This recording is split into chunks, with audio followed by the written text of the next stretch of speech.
Magandang gabi Pilipinas, live mula sa Pag-asa DOST at narito na po ang latest sa lagay ng panahon.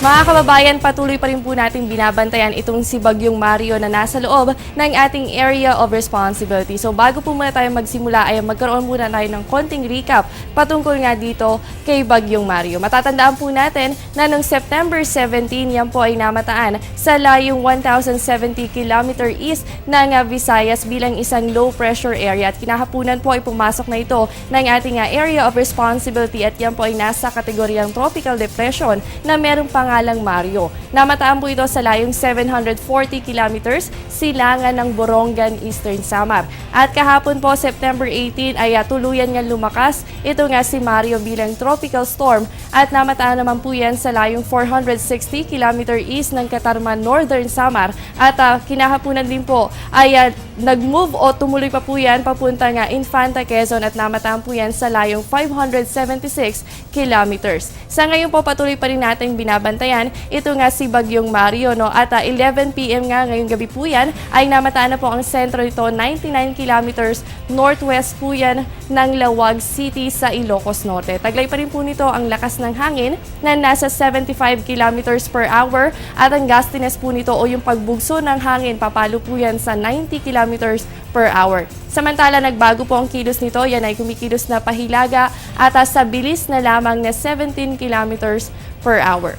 Bukas po ng umaga, inaasahan na nasa vicinity na ito ng Southern Taiwan at linggo naman po ng gabi, yan ay inaasahan na nasa labas na po ng ating area of responsibility. Samantala, nakataas po ang Public Storm Warning Signal number 2 para sa Calayan, ganoon din po sa Babuyan, Batanes at Group of Islands. Kasama rin po ang Apayao at Ilocos Norte. Ibig sabihin po, posible kayong makaranas ng lakas ng hangin na nasa pagitan po yan ng 61 to 100 kilometers per hour sa susunod po yan na 24 oras. Samantala, nakataas din po ang Public Storm Warning Signal number 1 sa Cagayan, Kaninga, Abra at Ilocos Sur at posible pong maranasan ang lakas ng hangin na nasa 30 to 60 kilometers per hour sa susunod po yan na 36 hours. Kaya po sa mga kababayan natin sa mga nabanggit na lugar, patuloy po tayong mag-monitor sa lagay ng panahon. Siyempre, kasama pa rin po ang Panahon TV. At dahil po sa combined effect ng southwest monsoon at ito nga si Tropical Storm Mario ay makakaranas pa rin po ang Central Luzon. Ganun din po ang natitirang bahagi pa ng Northern Luzon ng mga monsoon rains o ng mga pag-ulan sa mga susunod na oras. Samantala, para po dito sa Visayas at sa Mindanao, asahan po natin ang fair weather. Yan po yung partly cloudy to cloudy skies with isolated rain showers and thunderstorms na posible pong maranasan pagsapit lalo ng hapon o gabi. So mga kababayan, generally po fair weather mararanasan natin para sa malaking bahagi ng bansa. Pero dito po sa Luzon, asahan pa rin po natin na makakaranas tayo ng mga pag-ulan sa mga susunod na oras. Samantala, sa aming pagbabalik, alamin po natin kung ano nga bang panahon ang aasahan sa mga susunod pang araw. Ang weather outlook mula sa Pag-asa pagkatapos lamang ng isang paalala.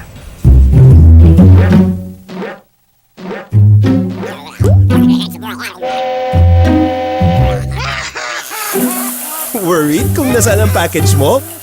Sa Air 21, worry-free! May real-time SMS updates kaya alam mong status ng padala mo every step of the way. Why worry? Pwede namang worry-free! Sa Air 21, sagot ko, padala mo! At mga kababayan, sa punto ito, alamin po natin kung ano nga bang magiging lagay ng panahon sa mga susunod na araw. Narito po ang weather outlook mula sa Pag-asa. Bukas po, inaasahan nga na babagal ito nga si Mario, papalis po yan ng Northern Luzon at magdudulot pa rin yan ng mga pag-ulan na may mga pagbugso ng hangin. Dito po yan sa Batanes, Apayao, Cagayan, ganoon din sa Ilocos Norte. Kabilang din po ang Ilocos Sur at Abra. At para naman po sa Central Luzon at sa Northern Luzon, sa natitirang bahagi pa po ng Northern Luzon, asahan po natin yung monsoon rains o yung mga pag-ulan, dulot po yan ng hanging habagat. Samantala, occasional rains o panakanakang pag-ulan naman po ang mararanasan para dito sa Metro Manila, kasama rin po ang Calabarzon at Mimaropa. Samantala, sa natitirang bahagi pa po ng bansa natin, asahan natin yung partly cloudy to cloudy skies with isolated rain showers and thunderstorms. At sa linggo, asahan po natin dahil sa southwest monsoon o yung hanging habagat ay patuloy pong makakaranas ng occasional rains o yung panakanakang pag-ulan ang Ilocos region. Samantala po, dahil si Mario nga inaasahan na nasa labas na ng ating area of responsibility, so by that time, ang northern central Luzon, kasama rin po ang natitirang bahagi pa ng bansa, makakaranas na po tayo ng gradual improvement sa lagay ng panahon. Dito po sa natitirang bahagi po ng bansa natin, asahan lamang natin yung mga localized thunderstorms na posible po nating maranasan pagsapit po yan ng hapon o gabi.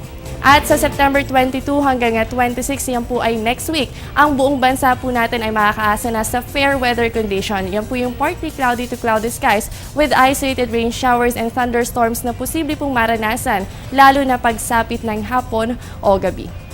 At yan muna ang latest mula dito sa Pag-asa DUST. Manatiling nakatutok sa Panahon TV kung saan walang pinipiling panahon ang pagbibigay impormasyon. Maaari niyong bisitahin ang aming official and social media accounts. Ako po ang inyong nakasama ang inyong weather body Jessie Basco na nagsasabing walang dadaig sa taong may alam at laging handa. Magandang gabi.